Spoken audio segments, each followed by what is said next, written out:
Hello everyone, welcome back to my YouTube channel Political Atlas. आज मैं आप लोगों के लिए कंपैरेटिव पॉलिटिक्स यानी कि तुलनात्मक राजनीति का पेपर लेकर आई हूँ। ये आपको बीए के सेकेंड ईयर में पढ़ना है एंड मास्टर्स कर रहे हो तो वहाँ पर भी आपको पढ़ना है। कंपैरेटिव पॉलिटिक्स में से आज हम लोग डील करेंगे जुडिशरी चैप्टर को। ये कंपैरेटिव चैप्टर है आपका। इसमें आपको जो जुडिशरी है एक एक करके पढ़ना है, ब्रिटेन का, यूएस का एंड फ्रांस का, स्विट्जरलैंड का। तो आज हम लोग स्टार्ट करेंगे ब्रिटेन का। ओके, तो ये न्यायपालिका चैप्टर है जिसमें हम लोग देखेंगे ब्रिटेन की न्यायपालिका। ओके, इस चैप्टर में आज हम लोग देखने वाले हैं what is the characteristics of British judicial system. Britain की न्याय व्यवस्था की क्या विशेषताएं होती हैं।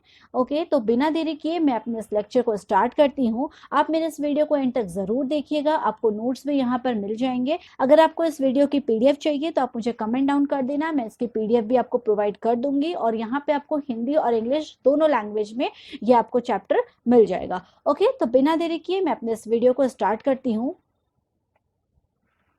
ओके, ये आपका चैप्टर ब्रिटेन की न्यायपालिका, जुडिशियल सिस्टम ऑफ ब्रिटेन। और आज हम लोग देखने वाले हैं ब्रिटिश न्यायिक व्यवस्था की विशेषताएं, characteristics of British judicial system. तो इसमें इसके क्या क्या इसके विशेषताएं हैं एक एक करके समझ लेते हैं। सबसे पहला है जुडिशियल इंडिपेंडेंस यानी कि न्यायिक स्वतंत्रता।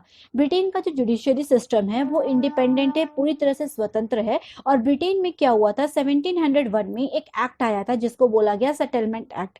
इस एक्ट के थ्रू वहां पे ये प्रावधान किया गया कि जो जज होंगे, ठीक है, इंग्लैंड के जितने भी जज होंगे वो अपने पोस्ट को तब तक होल्ड करे रहेंगे जब तक कि वे अपनी इच्छा उनकी रहेगी। यानी कि वहां के एग्जीक्यूटिव के कारण या एग्जीक्यूटिव के प्रसाद पर्यंत या उनके प्लेजर पर वो अपने पोस्ट को कंडक्ट नहीं कर सकते हैं। अपने पोस्ट पे वो तब तक बने रहेंगे जब तक उनकी इच्छा होगी या फिर सदाचार, मतलब कि हमेशा के लिए वो अपने पोस्ट पर बने रहेंगे। दूसरा चीज यहाँ पे ये है कि ब्रिटेन का जो जुडिशरी सिस्टम है यहाँ पे कोई तरह का करप्शन नहीं देखने को मिलेगा। करप्शन यानी कि भ्रष्टाचार नहीं है। और जो जज होते हैं यहाँ के वो अपने इस जॉब को लेके या फिर अपने सर्विस को लेके बहुत ज्यादा, वो उनमें कोई तरह की डर नहीं होती है और वो अपने निर्णय भी बहुत अच्छे से या निष्पक्ष होकर दे सकते हैं। इनके अपॉइंटमेंट एम्परर के द्वारा या सम्राट के द्वारा की जाती है। और अगर इनको उनके पोस्ट से हटाना है, इनको रिमूव करना है, तो इसके लिए एक प्रोसेस बताया गया है कि एम्परर के थ्रू इनको हटाया जा सकता है। और उसके लिए यहाँ का जो पार्लियामेंट है वो एक प्रपोजल को लेकर आएगा, प्रस्ताव लेकर आएगा, तब यहाँ के जो न्यायाधीश होंगे या जजेस होंगे उनको उसके पोस्ट से हटाया जा सकता है। राइट, तो पहला इसका फीचर हो गया आपका जुडिशियल इंडिपेंडेंस। सेकंड क्या इसकी विशेषता है, जूरी सिस्टम। ब्रिटेन में जूरी सिस्टम को अपनाया गया है और ये जो जूरी प्रणाली है फौजदारी मामलों में यूज की जाती है। फौजदारी मामले इट मींस कि क्रिमिनल केसेस में आते हैं। जूरी सिस्टम का सबसे पहला जो यूज है वो हुआ था आपका इंग्लैंड में। किस लिए हुआ था, वहां पे जो केसेस आए थे उसको इन्वेस्टिगेट करने के लिए या फिर वो जो क्राइम थे उसको प्रूफ करने के लिए, सिद्ध करने के लिए जूरी सिस्टम का यूज इंग्लैंड में किया गया था। नेक्स्ट है न्यायिक स्वतंत्रता का संरक्षण, प्रोटेक्शन ऑफ जुडिशियल इंडिपेंडेंस। यहाँ की जो कोर्ट है और जो जजेस हैं इंग्लैंड के, वो जो नागरिक हैं उनके सिविल राइट्स के या फिर उनके जो स्वतंत्रता है, लिबर्टीज है, उनके अधिकार के क्या बोल सकते हैं कि संरक्षक होते हैं, गार्जियंस होते हैं। नेक्स्ट, क्विक डिसीजन, शीघ्र निर्णय। इंग्लैंड में क्या होता है, जो न्यायिक निर्णय होते हैं वो बहुत ही जल्दी लिए जाते हैं, क्विक लिए जाते हैं। नेक्स्ट, एकरूपता का अभाव यानी कि यूनिफॉर्मिटी का वहां पे लैक है। इंग्लैंड में जो न्यायिक संगठन है उसमें एकरूपता या यूनिफॉर्मिटी की कमी देखने को मिलती है। लेकिन अगर हम लोग यूनिफॉर्मिटी की बात करें तो जो नॉर्थर्न आयरलैंड का ऑर्गेनाइजेशन है और जो स्कॉटलैंड का जुडिशियल ऑर्गेनाइजेशन है वहां पे यूनिफॉर्मिटी या एकरूपता देखने को नहीं मिलती है। यहाँ के जो कोर्ट है वो अलग अलग संगठित किए गए हैं, इसलिए ब्रिटेन में क्या है कि यूनिफॉर्मिटी की भी कमी है। नेक्स्ट इसका कैरेक्टरिस्टिक है न्यायिक पुनर्विलोकन का अभाव, there is a lack of या एब्सेंस ऑफ जुडिशियल रिव्यू। अगर हम लोग न्यायिक पुनर्विलोकन की बात करें, जुडिशियल रिव्यू की बात करें, तो इसका बेस्ट एग्जांपल आपका यूनाइटेड स्टेट ऑफ अमेरिका है या संयुक्त राज्य अमेरिका है। और कहीं ना कहीं हमारे देश इंडिया में भी जुडिशियल रिव्यू को अपनाया गया है।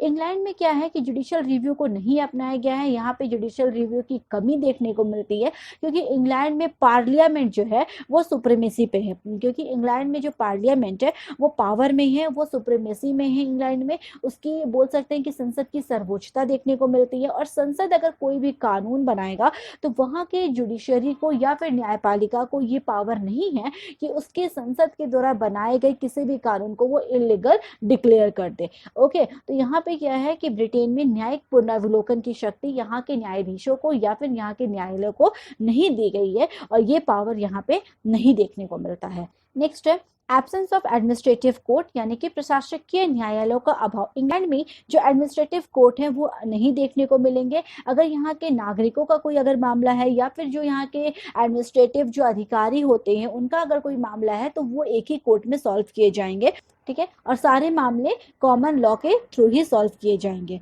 Next, lack of legal code of law, यहाँ पे कानूनी संहिता का अभाव है। अगर हम लोग इंग्लैंड की बात करें तो यहाँ पे कंप्लीट लॉ जो कोड है उसकी कमी देखने को मिलेगी, क्योंकि इंग्लैंड के अगर हम लोग कॉन्स्टिट्यूशन की बात करें तो वो अनरिटन है। इंग्लैंड का संविधान हम लोग सभी जानते हैं कि अलिखित संविधान है, राइट। तो अगर इसके संविधान अलिखित है तो इसके जो कानून बनाए जाएंगे या फिर कानून जो बनते हैं वो भी अनरिटन होंगे।